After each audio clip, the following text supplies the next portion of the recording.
დღეს ისე როგორც არასდროს აუცილებელია ევროპული კურსისთვის ახალი იმპულსების მინიჭება და მისი შეუქცევადობის დემონსტრირება.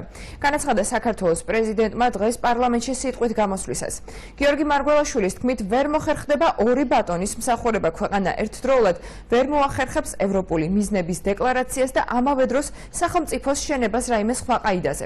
გიორგი მარგველაშვილის განმარტებით იმ ფაქტმა, რომ უკვე ყოფილი 3 მინისტრის შეცვლამ, რომელთაც ქვეყნის ევროატლანტიკური ინტეგრაციის კუთხით საკვანძო მიმართულებები ებარათ, საქართველოს ევროპულ მისწრაფებებთან დაკავშირებით კითხვები გააჩინა.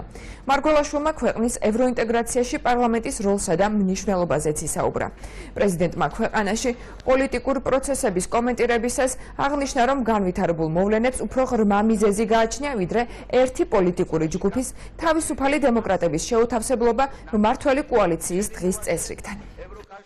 სამოქალაქო საზოგადოების ჩამოყალიბება ასოცირების ხელშეკრულების ერთ-ერთი ვალდებულებაცაა პრობლემის თავიდან აცილების. იმ ფაქტმა, რომ სამივე აწუხო ყოფილ მინისტრს საკვანძო მიმართულებები ებარა ქვეყნის ევროპული და ევროატლანტიკური ინტეგრაციის კუთხით, გამოიწვია კითხვები შინ თუ გარეთ იმის თაობაზე, თუ რამდენად ეფექტიანად გაგრძელდება საქართველოს ევროპული ტიპის სახელმწიფოს ევროპის ნაწილად ჩამოყალიბება.